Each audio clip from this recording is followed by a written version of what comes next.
Iran और Israel के बीच जंग एक बार फिर भयानक होती जा रही है। इसराइल के हमले के बाद ईरान ने एक बार फिर इसराइल पर बड़ा हमला किया है, जिसमें 10 लोगों की मौत हो गई, जबकि 240 से ज्यादा लोग घायल हो गए हैं। ईरान ने इसराइल के शहरों पर बैलिस्टिक और सुपरसोनिक मिसाइलों से हमला किया। इस हमले के बाद इसराइल के शहरों में तबाही के निशान दिखे। हमले से तेल अवीव में कई इमारतें तबाह हो गई।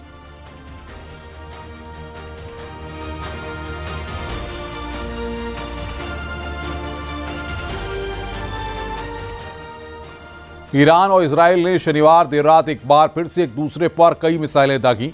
दोनों देशों के बीच करीब 50 घंटे से भयंकर युद्ध जारी है। इसराइल का दावा है कि उसने तेहरान में मौजूद रक्षा मंत्रालय को निशाना बनाया है। इसके अलावा तेहरान और बुशहर में ऑयल डिपो और गैस रिफाइनरी समेत 150 से ज्यादा ठिकानों को तबाह किया है।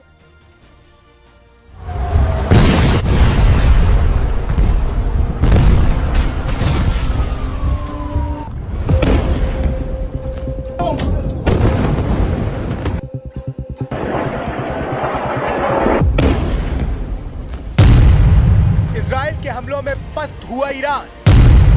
तेहरान और बुशहर में भयंकर बमबारी। इसराइल के हमलों में ईरान में बड़ा नुकसान।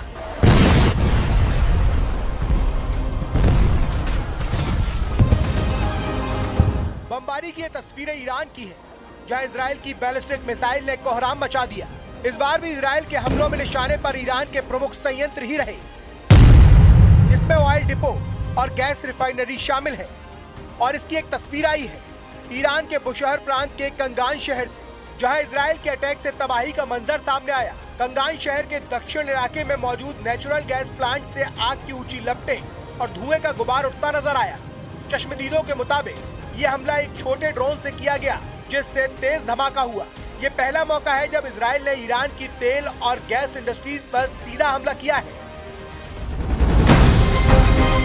यही नहीं, इसराइल ने ईरान की राजधानी तेहरान पर हवाई हमले कर वहां दहशत मचा दी। इसराइल की ओर से किए गए हवाई हमलों के बाद आसमान में एंटी एयरक्राफ्ट मिसाइलें छोड़ी गई और जोरदार धमाके की आवाज सुनी गई। आग की लपटें दूर से साफ दिखाई दी। इस हमले में तेहरान की कई इमारतें ध्वस्त हो गई और लोगों की जानें चली गई। הודות לתקיפות חיל האוויר והמודיעין המדויק של אגף המודיעין שנאסף במשך שנים, פרצנו את הדרך ללב איראן. לאחר פגיעה שיטתית ומתוחכמת במערכות ההגנה האווירית של איראן, यानी इस जंग में इसराइल का पूरा फोकस ईरान की राजधानी तेहरान पर है, क्योंकि तेहरान ही ईरान की सत्ता का सबसे बड़ा केंद्र है। अब आपको तेहरान की अहमियत बताते हैं। ईरान की राजधानी तेहरान में न्यूक्लियर रिसर्च सेंटर है, जहां प्लूटोनियम उत्पादन होता है। इसके साथ ही तेहरान में संसद के अलावा सरकार के सभी अहम ऑफिस हैं। ईरान के सुप्रीम लीडर अयातुल्लाह खामेनेई भी यहीं रहते हैं। इसके अलावा तेहरान में कई अहम मिलिट्री ठिकाने और एयरपोर्ट्स हैं। यही नहीं, तेहरान के आसपास IRGC यानी इस्लामिक रिवोल्यूशनरी गार्ड कॉर्प्स के कई सेंटर और हथियार डिपो हैं।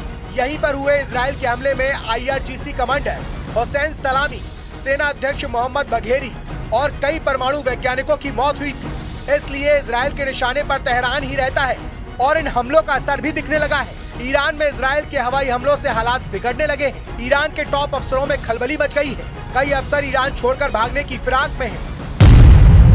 खबर है कि अंदरूनी हालात बिगड़ने के डर से अब ईरान सरकार के बड़े अफसर पलायन की तैयारी में हैं। जानकारी के मुताबिक अयातुल्लाह खामेनेई के deputy chief of staff Ali Asghar Hijazi ने रूस से संपर्क साधा है। ईरानी मीडिया के मुताबिक अगर हालात और बिगड़ते हैं तो रूस उन्हें और उनके परिवार को एक सेफ कॉरिडोर से बाहर निकालने में मदद करेगा। बताया जा रहा है कि और भी कई वरिष्ठ अफसर ऐसी ही बातचीत कर चुके हैं और कुछ अपने सुरक्षित रास्ते तक फाइनल कर चुके हैं।